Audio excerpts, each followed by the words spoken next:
Hello, welcome everyone. My name is David Pearson and welcome to Elder Hall for this oration.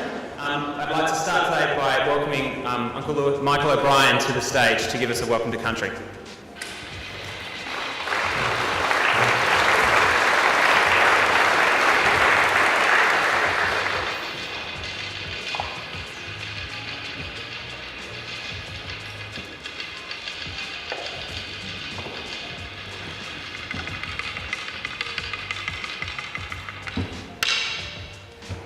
Mani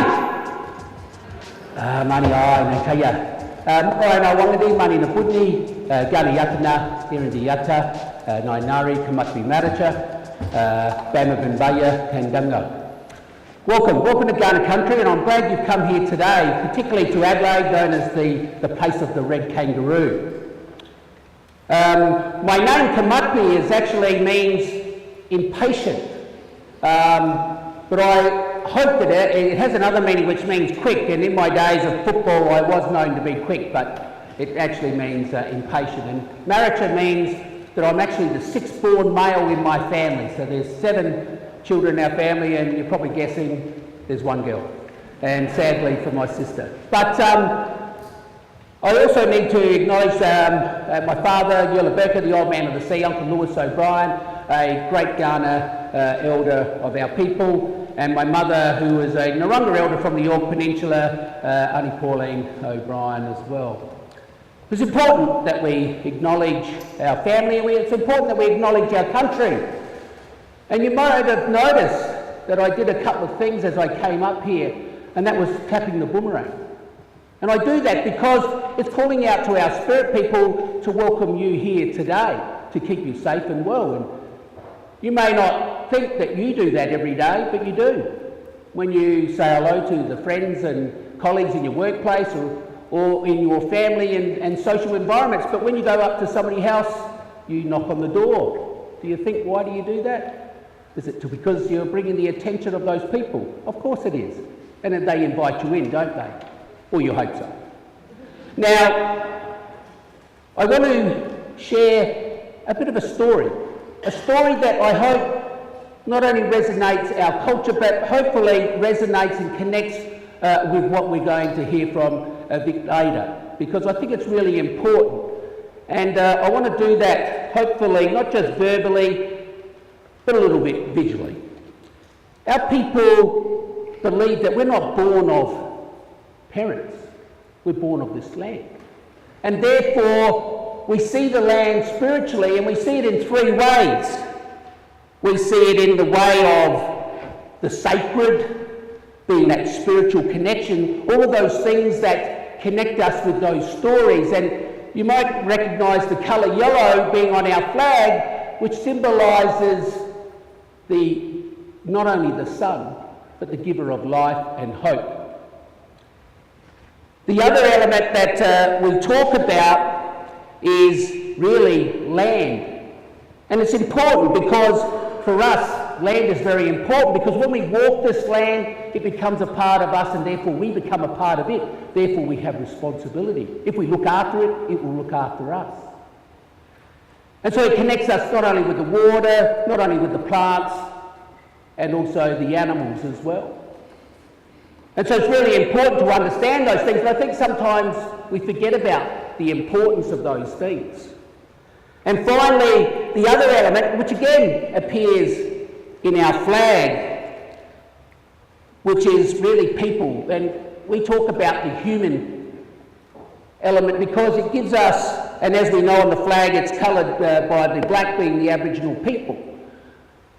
But it really is about relationships and how we can connect, and how all of those 3 worlds connects all of us, and how we must take those values or importance to connect with those. So I want to give you a bit of a story that hopefully will resonate that. A young person came to the elder and he wanted to learn the wisdom and knowledge of our people. And so he said to him, I want you to go on a journey, a 4-day journey. I want you to travel to that mountain. And on the 5th day, I will meet you at that mountain.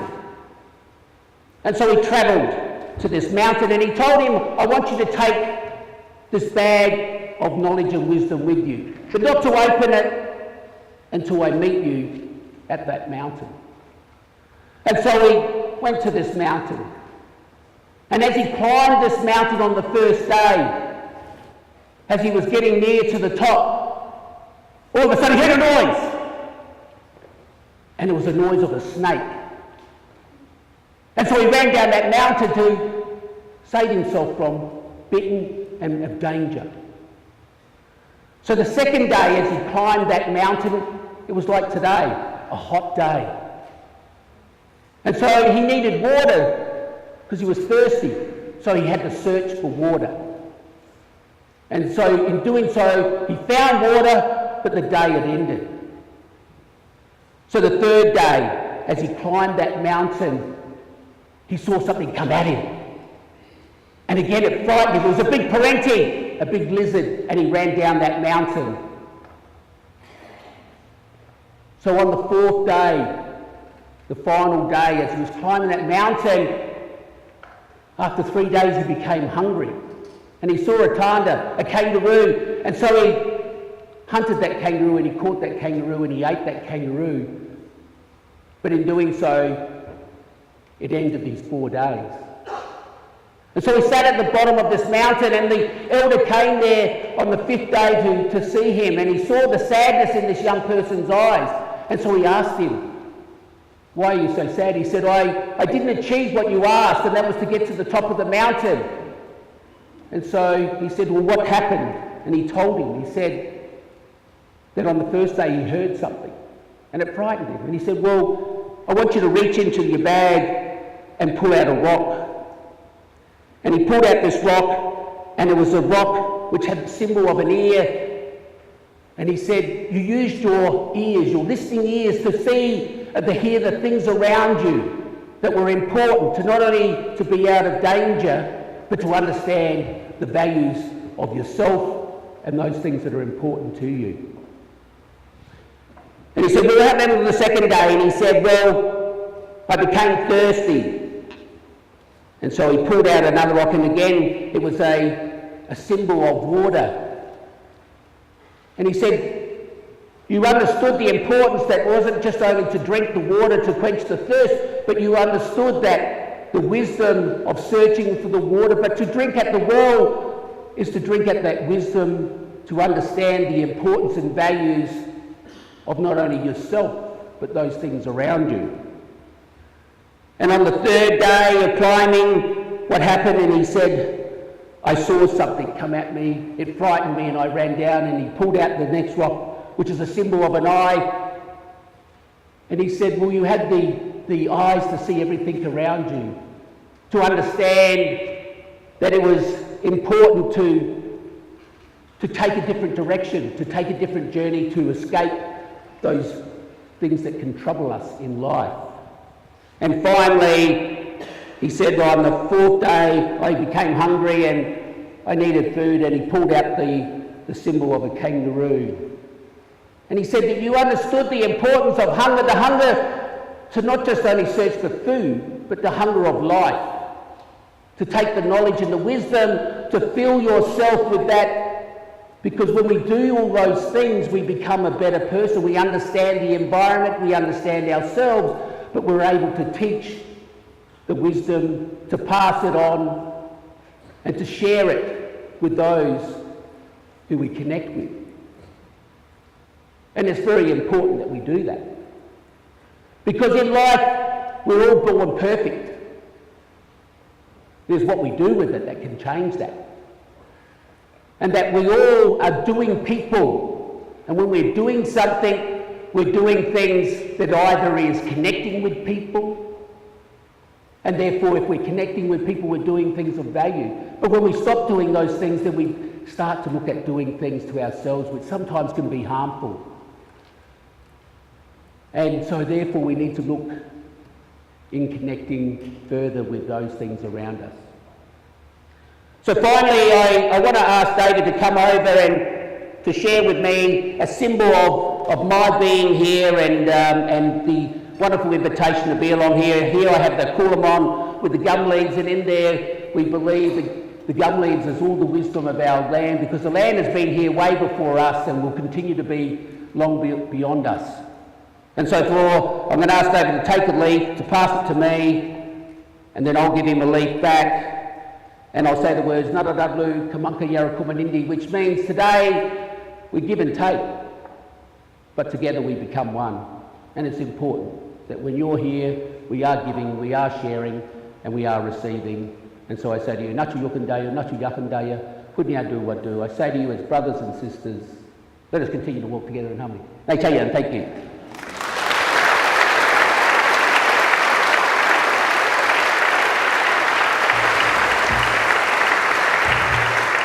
Thank you, Michael. Thank you for that wonderful welcome to country and that powerful example of the influence of storytelling. And so Vic, in his time here, talked about storytelling. It reminds me of one of the sessions we had where Vic said, if you want to help somebody to quit smoking, don't tell them the facts about what smoking does to them. Tell them a story about what they can do with their life if they had more years in it from not smoking. And storytelling is so incredibly powerful. And the great thing about my role at the Dunstan Foundation is I get to introduce all of our thinkers to the community in South Australia, and one of the first things we do is we do a welcome to country, and we get to tell the thinkers about why we do welcomes to country, and that it is an acknowledgement of the land that we meet on has always been the land of Kaurna people where we are today, and that the job of reconciliation is not just something about the past, but is something we must do and walk together towards in the future. So it is absolutely unfinished business in Australia, and I think the storytelling that we can learn from Michael and that we will learn from Vic tonight is so incredibly powerful to that. So thank you for that welcome to country. My job is really to set some context tonight and to tell you a bit about the format. So I'll say a few words about the Thinkers in Residence program that Vic is here as part of. Gabe Kelly from the Wellbeing and Resilience Centre will tell a little bit about the work that Vic's been doing as the visiting fellow for that centre. And then we'll have Vic address us for a little while, and there's some time for Q&A, so have your questions ready. But Vic has really dedicated his life to exploring the notion of purpose and what it means to help people find their purpose in their life.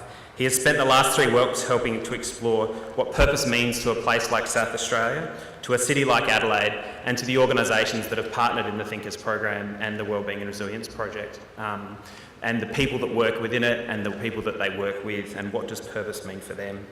And he's reaffirmed many of the things that we've learned and that we already know about ourselves, that Vic has spoke very eloquently about the livability of Adelaide and what a great place it is. And although it's a little hot tonight, it is an amazing place to live. We are consistently rated as one of the most livable cities in the world. We're a great place to raise a family. We're a wonderful place to age well. We are what many of us believe, the social capital of our region, that we have the right to claim that we are the social capital of Australia, and that we should be as well known for the livability and the lifestyle and the social innovation that has been driven throughout our history by leaders like Don Dunstan to drive forward this great place that we call home. But we have our challenges, and one of the challenges are our economic situation. Employment is a challenge for us. And one of the things that the Thinkers program has focused on in recent years is how do we drive the economic development of our state alongside the social development, and to transcend those boundaries, as Vic will talk about tonight, to stop thinking about one on their own and economic development in one part of the way we do our work and the social development and social challenges faced completely separately. These things are one and the same, and they can be the strengths for our economy and for how we make the livability that we have and the place that we call home something that many others want to replicate and learn from us from. So that's what we're focusing the Thinkers program on. We're calling it the purpose economy. That's a fancy phrase, but this diagram I think helps understand that a little bit. On one end of that spectrum you'll see traditional not-for-profit organisations, and on the other end you'll see for-profit organisations. And traditionally we've divided the world into this not-for-profit and for-profit boundary, and if ever it made sense, it doesn't make sense these days. That we have a world where there's purpose, and profit or not-for-profit doesn't determine your purpose. And so increasingly we have different business models, and we're seeing pressure on both ends of this spectrum. And so what we've decided to focus the social capital residencies, this renewed Thinkers in Residence program that the Dunstan Foundation has taken over on, is this purpose economy, this space in the middle where we can get purpose-based organisations, whether they're for-profit or not-for-profit, to increase what they do, to scale the impact they can have, and to have a greater focus on purpose. And so that's what we focus the Thinkers program on. We're about halfway through. We've had engagement with around 4,000 people over the last 10 months. So we're incredibly proud that we've done so much in a short period of time. We've had a number of thinkers, and Vic's visit here tonight marks the end of his specialist thinker and residency visit, but also marks the halfway point in these social capital residencies. So there is more information about them at the back. I hope you engage in those in the process some more. We'll have many more events and things next year. But what Vic's time here has really helped us to focus on is this idea of purpose. Purpose in our lives, purpose in our work, purpose in the organisations that we come from and do our work with. And he's been incredibly generous in the time that he's spent in the range of different areas that we've worked on. And he's really had a unique ability to stitch together philosophy, which he will talk about tonight, with science and health and business, and make all of these things work together. And he has done that throughout his life, and he has done that through the last 3 weeks. And so we're very incredibly privileged to have him here. And I'm looking forward to hearing what he has to say tonight, but it's probably enough for me, and I'll hand over to you, Gabe, to say a little bit more about what the Wellbeing and Resilience Centre have been doing with Vic. Thank you.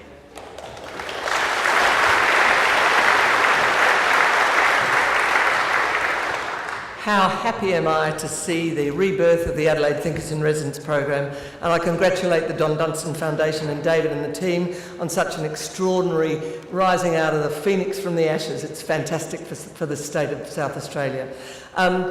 Firstly, a little bit of housekeeping.